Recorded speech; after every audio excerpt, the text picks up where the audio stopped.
Assalamualaikum warahmatullahi wabarakatuh. Saya Nisa Fitria dari Prodi Manajemen semester 1. Nah, di video kali ini saya akan menjelaskan tentang apa sih buku besar. Nah, kalau kalian pengen tahu, langsung aja simak videonya. Apa itu buku besar?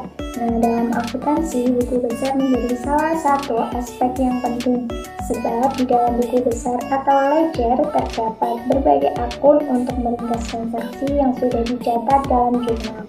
Di sisi lain, buku besar adalah Book of Final Entry atau tahap pencatatan terakhir dalam akuntansi.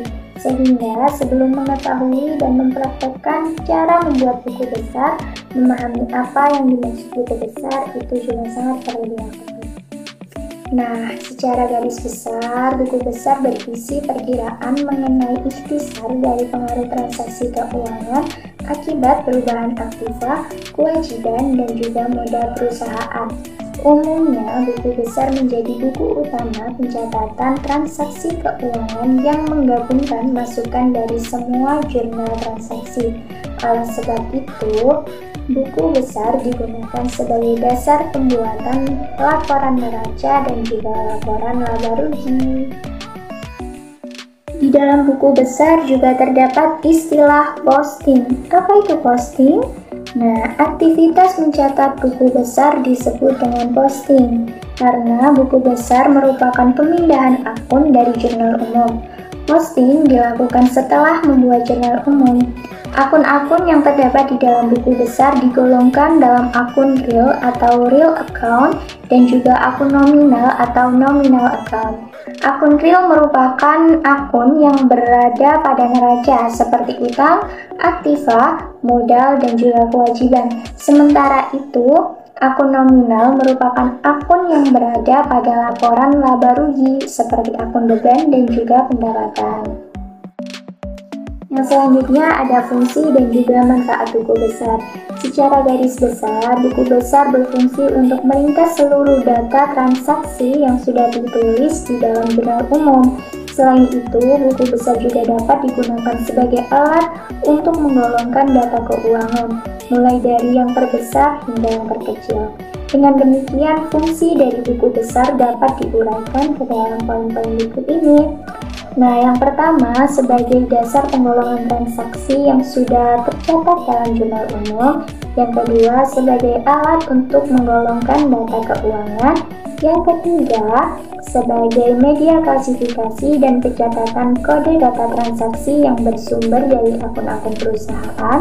Nah, yang keempat, sebagai bahan dan sumber informasi dalam menyusun laporan keuangan. Yang kelima, sebagai bukti atau validasi dari semua data yang telah terkumpul. Nah, yang terakhir, sebagai catatan penyesuaian terhadap akun-akun perusahaan. Buku besar juga ada bermacam-macam. Nah, berikut ini merupakan macam-macam dari buku besar. Yang pertama ada buku besar umum atau general ledger. Nah, buku besar umum merupakan buku besar yang merangkum seluruh perkiraan yang saling berdiri sendiri dalam satu periode tertentu, seperti modal, kas, piutang, dan persediaan utang. Di sisi lain, buku besar umum merupakan ikhtisar pengaruh dari transaksi pada perubahan aktiva, modal perusahaan, serta kewajiban perusahaan. Nah, yang kedua ada buku besar pembantu atau juga bisa dikenal dengan sebutan buku tambahan. Nah, buku besar ini merangkum rekening yang secara khusus digunakan untuk mencatat utang dan juga piutang usaha secara detail. Nah, yang ketiga ada buku besar kreditor atau creditors ledgers. Nah, buku besar kreditor bertugas untuk mengumpulkan informasi dari satu jurnal saja, yaitu pembelian. Buku besar kreditor digunakan dengan tujuan untuk memberikan informasi pada pemasok manakah perusahaan berhutang serta jumlah hutang yang dimiliki. Yang keempat ada buku besar debitur atau debtors ledgers. Berbeda dengan buku besar umum, buku besar debitur hanya mengumpulkan informasi dari jurnal penjualan saja. Buku besar debitur digunakan dengan tujuan untuk memberikan informasi mengenai pelanggan yang berhutang dalam bisnis serta jumlah hutang yang dimiliki.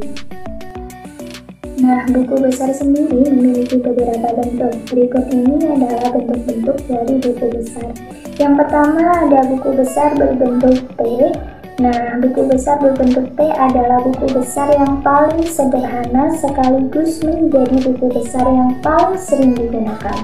Perlu diketahui, buku besar berbentuk P digunakan untuk keperluan analisis transaksi dan menjelaskan mekanisme penggunaan akun.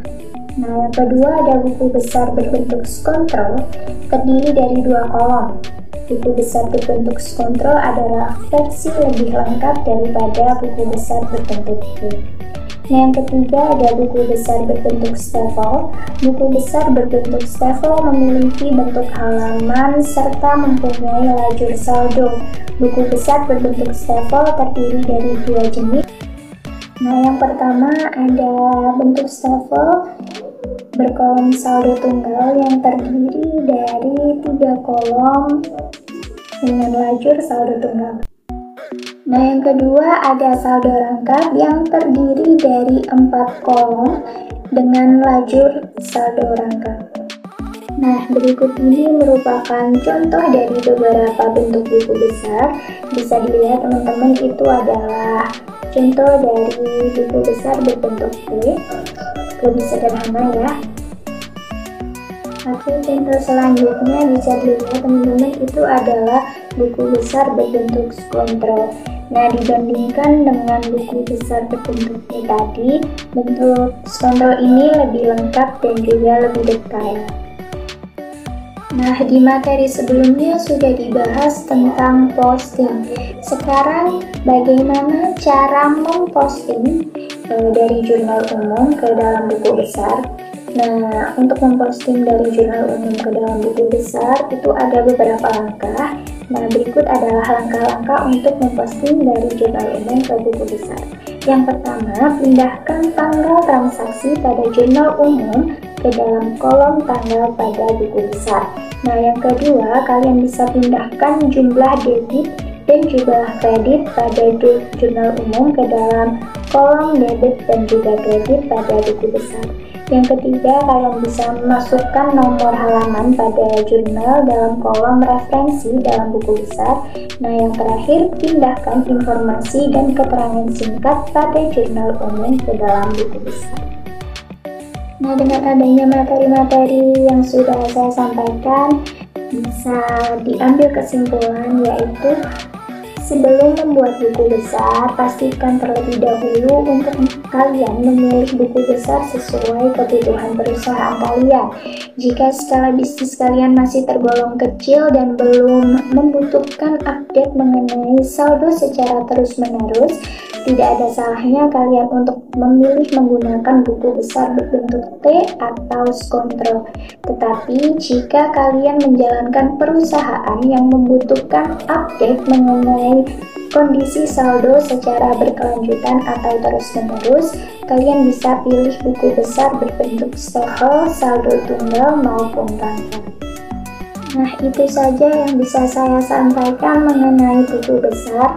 Terima kasih buat teman-teman yang sudah mau menonton video ini. Semoga video ini bisa menambahkan sedikit pengetahuan untuk teman-teman dan semoga bisa bermanfaat untuk kedepannya. Terima kasih. Saya akhiri. Wabillahi taufiq wal hidayah. Wassalamualaikum warahmatullahi wabarakatuh.